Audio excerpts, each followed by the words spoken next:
শুভ সকাল বন্ধুরা, কেমন আছো তোমরা সবাই? আশা করি খুব ভালো আছো। ঠাকুরের কৃপায় আমিও ভালো আছি। তো আজ হচ্ছে সোমবার, তো সকালবেলা উঠতে একটু দেরি হয়ে গেছে, দেখলেই 7:20 বেজে গেছে। আসলে বৃষ্টি হচ্ছে তো, আর মেঘলা আকাশ, বুঝতেও পারছি না। ভোরবেলায় একবার ঘুম ভেঙে গেছিল, তারপরে দেখলাম এত ভোরে উঠে কি করব।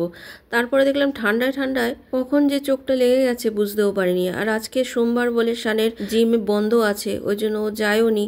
ও গেলে 6:30 নাগাদ, তখন আমাকে একবার ডাক দেয়। তো যাই হোক, দেখো আমার ছোট্ট গাছে কতগুলো ফুল ফুটেছে। তো যাই হোক, ঘরে এসে আগে ভাতটা বসিয়ে দিলাম, আরেকদিকে চা বসিয়ে দিলাম।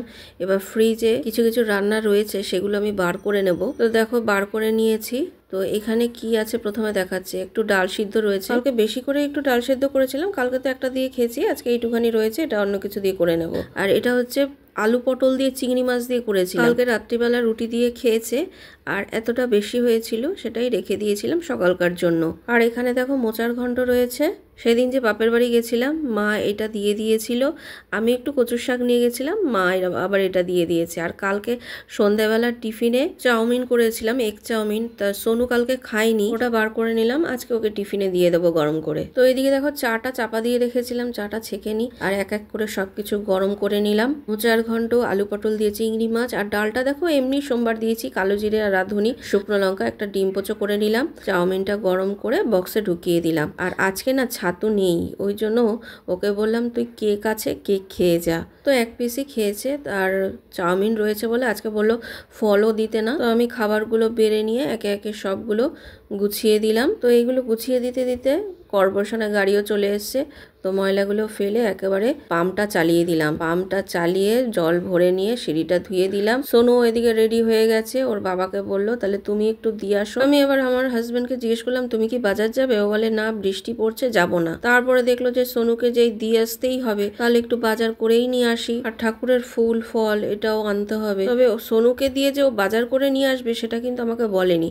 আমি কি করলাম, এদিকে ডিম সেদ্ধ করলাম, যে ডিমটা রান্না করি, দুপুরে সবাই খাবে, আর রাত্রে তো শান আর ওর বাবা নিমন্ত্রণ খেতে যাবে বিয়ে বাড়ি, তাহলে আমাদের 3 জনের জন্য 3টে ডিম আরো এক্সট্রা করে নিই, তাহলে একেবারে হয়ে যাবে। ও মা, আমি রান্না বসিয়ে দিয়েছি এটা, তারপরে দেখি বাজার করে নিয়ে এসছে মাছ। এখানে কি কি মাছ এনেছে তোমাদের দেখাচ্ছি। প্রথমে যদি বলতো যে হ্যাঁ বাজার করব, তাহলে ডিমটা হয়তো আমি আর রান্না করতাম না, সেই বাজারই করলো, কিন্তু আমার ডিমটা রান্না করা হয়ে গেল এক্সট্রা। যাই হোক, রাতের জন্য থেকে যাবে। ভোলা মাছ আর লোটে মাছ নিয়ে এসছে, ধুয়ে রেখে দিলাম। আর কালকের একটু ভাত ছিল, শান ঘুম থেকে উঠেছে, ডিম ভেজে মশলা টশলা দিয়ে ওটা একটু ভেজে দিলাম, ভাতটা ও খেয়ে নিল। একটু শশা কেটে দিলাম, আর এই ডিম কারিটা হয়ে গেছে, আলাদা করে রাখলাম আমি। আমার হাজব্যান্ড শাশুড়ি মা খেয়ে দোকানে চলে গেল।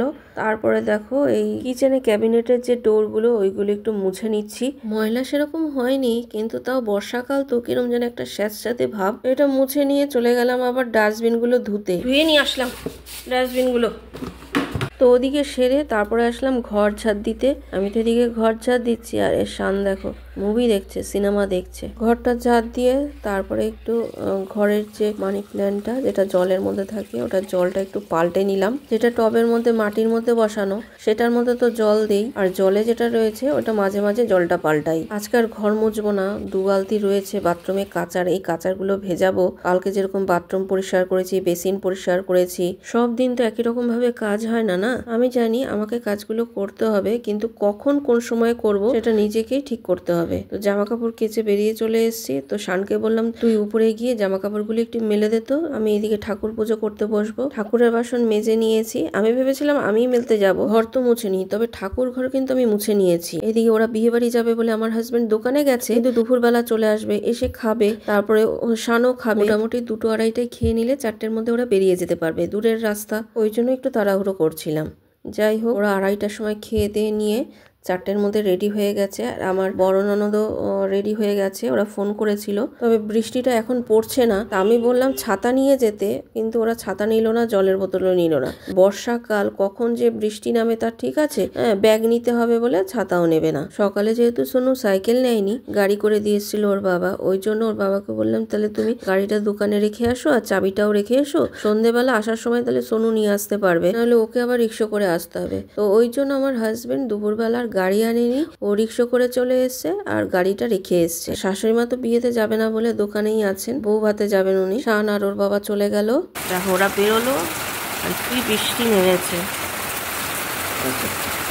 তো বললাম যে ছাতা নিয়ে যাও, কি বৃষ্টি নেমেছে, বললাম বারবার করে যে ছাতা নিয়ে যাও আর একটা জলের বোতল নিয়ে যাও। শান কিছুদিন আগেই জ্বর থেকে উঠলো, দেখেছো? বিয়ে বাড়ি যাবে বলে ব্যাগ নিতে পারবে না, কোনো মানে হয়? বর্ষাকাল একেতেই, হ্যাঁ, বিয়ে বাড়ি যাবে বলে মানুষ তো এইটা সঙ্গে করে রাখে যখন তখন বৃষ্টি হচ্ছে। কি বলবো, না ছেলে নিল না তার বাবা নিল। আর আমি সেদিন রথে গেছি বা যেখানেই যাই না কেন আমি সঙ্গে করে নিয়ে যাই, যে একটা তো ব্যাগ থাকছে। বৃষ্টি হচ্ছে যখন, সকাল থেকে বৃষ্টি, তা ছাতা নেওয়ার দরকার ছিল না। মানে এখান থেকে ওরা গেল আর বড় ননদের বাড়ির থেকে শুধু বর্দি ভাই যাবে আর কি। আমার বড় ননদ, আমার হাজব্যান্ড আর শান, তিনজনে মিলে গেল। তাও আমি বললাম যদি রাত্রিবেলা কোনো গাড়ি ঘোড়ার অসুবিধা হয় বা যদি বৃষ্টি হয় খুব, তাহলে কিন্তু রাত্রিবেলা আর ফিরো না, কারণ অনেকটা দূর তো, তাহলে সকালবেলাই চলে এসো। আর যদি সেরকম হয় মানে রাত্রিবেলা ওরা চলে আসবে, তাড়াতাড়ি হয়ে যায়, কারণ বরযাত্রীর ব্যাপার তো, ওখানে যাবে ওরা, ওইখানে তো বসবে, খাওয়া দাওয়া হবে, তারপরে তো বেরোবে। আর আমরা ছেলের পক্ষ থেকে এবার ওইখানে যাবে, ওইখানের ব্যাপার কতটা কি, ওরা কখন গাড়ি ছাড়বে, কী করবে জানি না। তো যাই হোক, এত বৃষ্টি হচ্ছে। সোনুকে তো সকালবেলা দিয়ে এসছে ওর বাবা। তা আমি বললাম তুমি যখন দুপুরবেলা আসবে, মানে বিয়ে বাড়ি যাবে বলে দুপুরবেলা চলে এসছে, তো দুপুরবেলা আসবে তুমি কিন্তু গাড়িটা রেখে এসো, কারণ সোনু তো সাইকেল নিয়ে যায়নি, গাড়িটা রেখে এসো, গাড়িটা নিয়ে ও বাড়িতে আসবে অফিস থেকে। হ্যাঁ, তারপরে ও আবার যাবে, ও ঠামুকে নিয়ে রাত্রিবেলা একেবারে বাড়িতে ফিরবে। রাত্রিবেলা আবার শাশুড়ি মা এই বৃষ্টির মধ্যে রিক্সা টিক্সা পাবে কি না, কতক্ষণ দাঁড়িয়ে থাকবে, ওই জন্য সোনু একেবারে নিয়ে আসবে। আর সোনু অফিস থেকে এসে একটুখানি যাই হোক খেয়ে ও গিয়ে আবার দোকানে বসবে, একেবারে ও ঠামুকে নিয়ে বাড়িতে ফিরবে। অবস্থা কি বৃষ্টি, এই বৃষ্টির মধ্যে গিয়ে ভালো জামা কাপড় পরে করে, যাই হোক, কিন্তু ছাতাটা তো সঙ্গে নেবে, মানে কি বলবো, কিছু বলার নেই। বিয়েবাড়ি যাবে বলে সোনুশান সেদিন তো দেখলে শপিং মল থেকে দুটো দুটো করে জামা নিয়েছে। আবার এই জামাটা কালকে সোনু গিয়ে নিয়ে এসছে, আর সোনুর বাবা আবার এই কুর্তা শার্টটা নিয়েছে। সোনু আর ওর বাবা পরের দিন আবার গেছিল, সোনুই কিনে দিয়েছে, ওর ভাইকেও কিনে দিয়েছে, ওরটাও কিনেছে, আর বাবাকেও কিনে দিল। দেখো সন্ধ্যে টন্ধে তো দিয়ে দিয়েছি, তা সোনু এখনও আসেনি, তো ভাবলাম আটা ময়দা মিশিয়ে একটু পরোটা বানাই, কারণ ডিমের তরকারি তো করা আছে। সোনুকে ফোন করেছিলাম যে পরোটা করব নাকি খিচুড়ি বানাবো, বললো যা খুশি করো।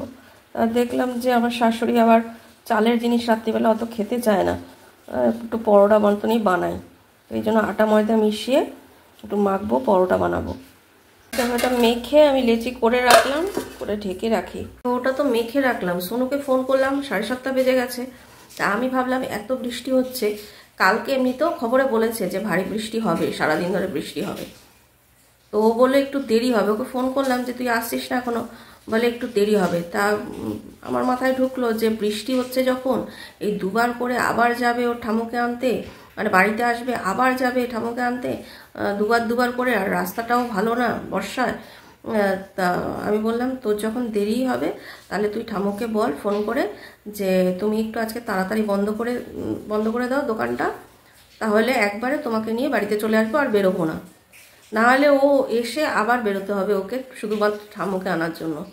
হ্যাঁ, বললো ঠিক আছে আমি ফোন করে দেখছি, এই কথা বলে দিলাম। এখন কি করে ওর ঠামু আবার, তাই জন্য এখন আর এটা ভাজবো না, ওরা আসুক তারপরে গরম গরম ভাজবো। ওদিকে শান আর ওর বাবাও পৌঁছে গেছে, আমাকে ফোন করেছিল।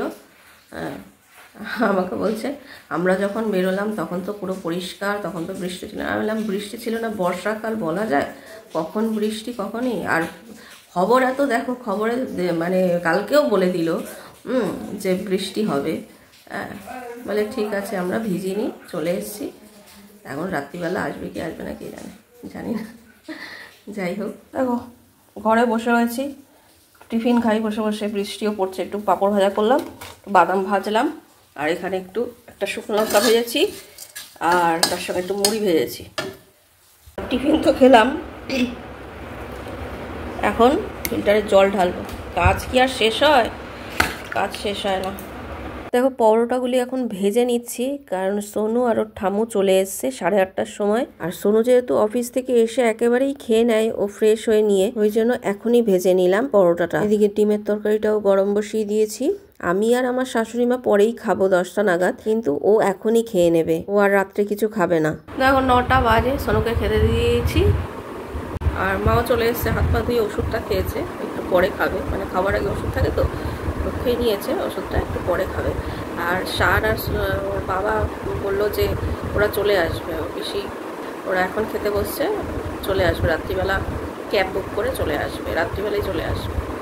তো সোনুরও আজকে যাওয়ার ইচ্ছে ছিল, তা কালকে তো ওর অফিস আছে, ওই জন্য বললাম যে গতকাল অফিসের ওই ওখান থেকে মানে নিমন্ত্রণ খেয়ে এসছে, রবিবার কালকে নিমন্ত্রণ ছিল, তাই বললাম আজকে আর যেতে হবে না, ওর জার্নি বেশি পড়ে যাবে, একেবারে বউ ভাতেই যাস। যদি আজকে না আসতে পারতো কালকে অফিসটা কামাই হয়ে যেত, ওই জন্য একবারে বউ ভাতের দিনই আমরা সবাই যাবো। আর আমার ওই বৃষ্টির মধ্যে না এত দূরে যেতে ইচ্ছা করে না, এখন যেন ঘরেই ভাল লাগে। কাছাকাছি হয় ঠিক আছে, তার উপরে আবার বৃষ্টি। হ্যাঁ দেখি, বউ ভাতের দিন বলেছি তো যাবো, এখন ঠাকুর জানে কি হবে। তো যাই হোক, আজকের ভিডিওটা তাহলে এখানেই শেষ করছি, আবার দেখা হবে নতুন আর একটা ভিডিওর সঙ্গে। ততক্ষণ পর্যন্ত খুব ভালো থেকো, সুস্থ থেকো, গুড নাইট, টাটা।